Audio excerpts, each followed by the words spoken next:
اگر کسی کے ہاں اولاد نہیں ہوتی تو صاحب اولاد ہونے کے لیے اور اولاد نرینہ پانے کے لیے اور خاص کر کے بیٹا حاصل کرنے کے لیے آپ نے قصیدہ غوثیہ شریف کو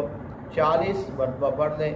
اور آپ ایسا کریں کہ اگر آپ خود نہیں پڑھ سکتے ہیں تو آپ کسی سے پڑھوا لیں، تو 40 کے بجائے آپ 41 مرتبہ اس کو پڑھ لیں، تو 41 مرتبہ قصیدہ غوثیہ شریف کو آپ پڑھ لیں، یا آپ جو صحیح پڑھ لیتا ہے اس سے پڑھوا لیں اور اس کو آپ پانی کے اوپر دم کر دیں، اور وہ جو پانی ہے وہ 40 دن تک جو عورت ہے جس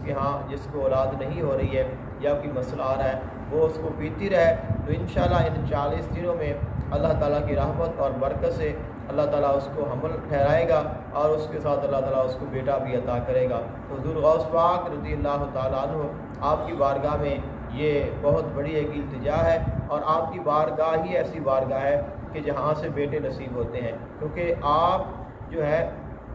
آپ کی ذات ایسی ذات ہے کہ آپ اپنے در پہ آئے کسی کو خالی نہیں بھیجتے، اس لیے جب ہم ان سے وسیلہ مانگیں گے اور ان کے وسیلے سے اللہ تعالیٰ کی بارگاہ میں دعا کریں گے تو اللہ تعالیٰ ہمیں ضرور عطا فرمائے گا۔